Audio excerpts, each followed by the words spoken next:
नमस्कार बच्चों। आज हम एक नए और रोमांचक कहानी की यात्रा पर निकलने जा रहे हैं जो भारतीय पौराणिक कथाओं का हिस्सा है। यह कहानी विक्रम बेताल की श्रृंखला से ली गई है जिसमें हम एक नए नायक की मुलाकात करेंगे।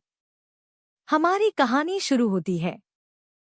नचिकेता की कहानी।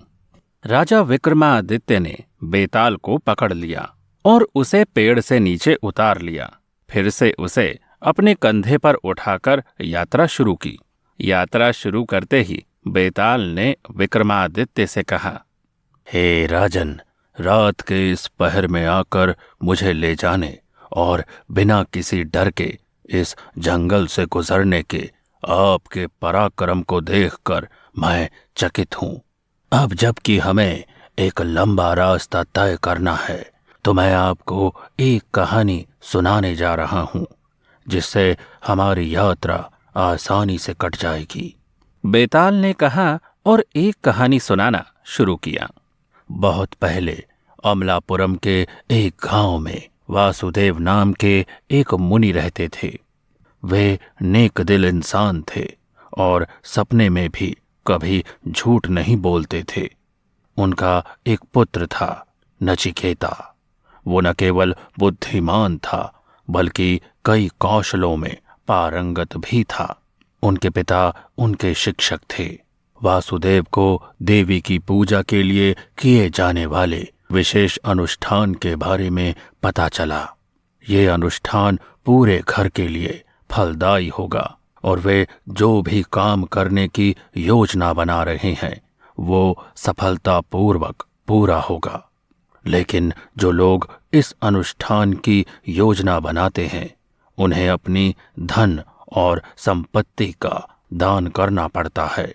यदि नहीं तो अनुष्ठान व्यर्थ रहता है। एक शुभ दिन पर वासुदेव ने अनुष्ठान किया और अपनी संपत्ति का दान कर दिया। दान करते समय उन्होंने अपने बेटे के लिए सभी अच्छी वस्तुओं को छिपा दिया और बुरी वस्तुओं को लोगों को दान कर दिया।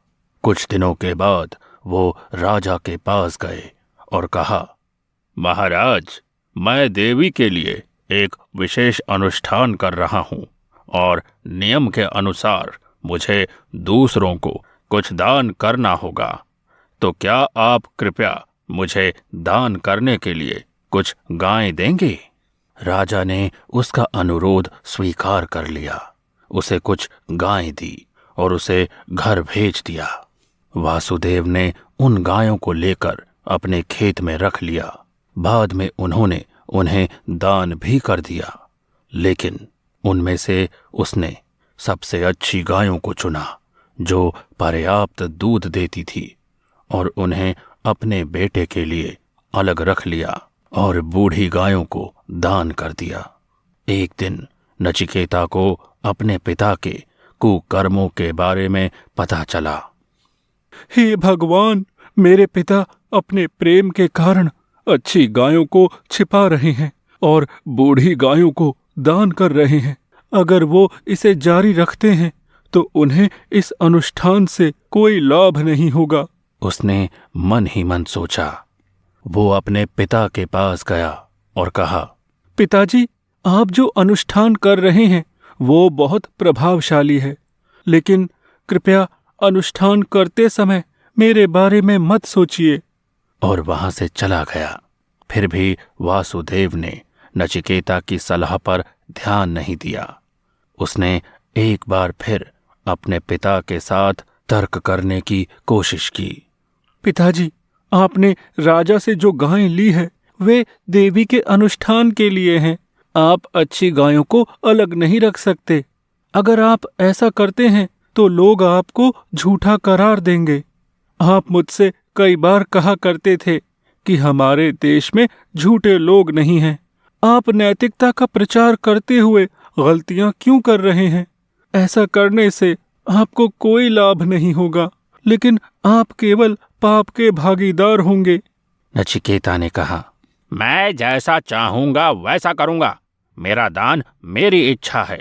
अपनी सीमा को जानो और पुत्र की तरह व्यवहार करो। वासुदेव ने अपने पुत्र को डांटा। नचिकेता चुप नहीं रहा। आप अपने प्यार के कारण ऐसा कर रहे हैं। मैं इन गलतियों को बर्दाश्त नहीं कर सकता। नचिकेता ने कहा, अगर आप मुझे भी किसी को दान दे देंगे तो हम दोनों खुश रहेंगे। इन शब्दों पर वासुदेव क्रोधित हो गए। ठीक है, मैं आपको भगवान यम को दान करूंगा। उनका आह्वान करो, उन्होंने कहा। नचिकेता को ये सुनकर बहुत दुख हुआ, लेकिन बाद में उसने खुशी से कहा, पिताजी, उन्हें बेकार कष्ट मत दीजिए। मैं स्वयं उनके पास जाऊंगा।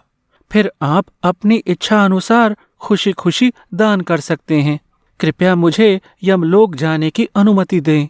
वासुदेव को अचानक एहसास हुआ कि उन्होंने गुस्से में क्या कहा था।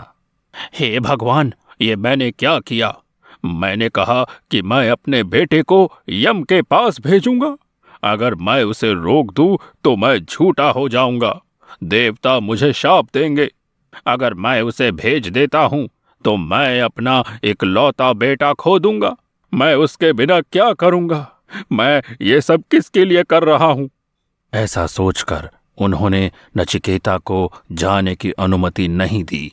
नचिकेता ने अपने पिता के विचारों को समझा और कहा, पिताजी, आप इतना क्यों सोच रहे हैं?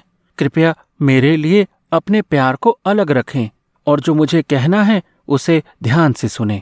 अंत में सभी को यमलोक जाना है। आप हमेशा सच बोलते हैं, अतः आपको वही करना चाहिए जैसा आपने कहा है। मेरे बेटे ने जो कहा वो सच है।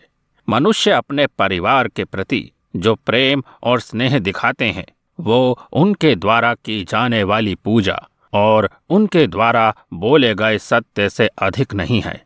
ऐसा सोचकर उन्होंने अपने बेटे को भारी मन से भगवान यम के पास जाने की अनुमति दे दी। लेकिन भगवान यम ने धर्मी नचिकेता को अपनी दुनिया में नहीं आने दिया। बेटा नचिकेता, आप एक अच्छे व्यक्ति हैं। ये दुनिया आप जैसे अच्छे स्वभाव वाले व्यक्ति के लिए नहीं है, भगवान यम ने कहा और नचिकेता को अपने पिता के पास वापस भेज दिया। बेताल ने कहानी समाप्त की और पूछा, राजा विक्रमादित्य महान कौन है? क्या ये नचिकेता है जिसने अपने पिता की बात मानी और यमलोक गए, या उसके पिता ही हैं जिसने अपने पुत्र को ये उपदेश दिया कि कभी झूठ ना बोलना और उसे यमलोक में भेज दिया? बेताल, नचिकेता एक महान व्यक्ति है। वो जानता है कि उसके पिता हमेशा सच बोलते हैं और वो अपने पिता की बातों को साबित करना चाहता था। अगर वो ऐसा नहीं करता तो उसके परिवार की बदनामी होती। इसलिए वो भगवान यम के पास गए। विक्रमादित्य ने कहा। इस उत्तर के साथ बेताल वापस पेड़ पर चढ़ गया। इस कहानी से हमें सीखने को मिलता है कि सच्चाई और नेकदिली हमेशा जीतती है और इसका महत्व हमारे जीवन में बहुत अधिक है। आप इस तरह की और कहानियों को स्टोरी वेव्स ऐप पर देख सकते हैं, जिसे आप एप्पल या एंड्रॉयड ऐप स्टोर से डाउनलोड कर सकते हैं। एक स्टोरी वेव्स सब्सक्रिप्शन एक महीने में $1 से भी कम खर्च होता है, जो आपके परिवार के लिए गुणवत्तापूर्ण कहानियों को लाने का सबसे सस्ता तरीका है। सभी नए कहानियां स्टोरी वेव्स ऐप पर उपलब्ध हैं और सबसे रोमांचक सामग्री केवल ऐप पर ही मिलती है। आप हमारे YouTube चैनल को सब्सक्राइब करें और इंस्टाग्राम, टिकटॉक और स्पॉटिफाई पर स्टोरी वेव्स को फॉलो करें ताकि आप आगामी सामग्री के बारे में अपडेट रहें। धन्यवाद आप सभी का इस कहानी को देखने के लिए।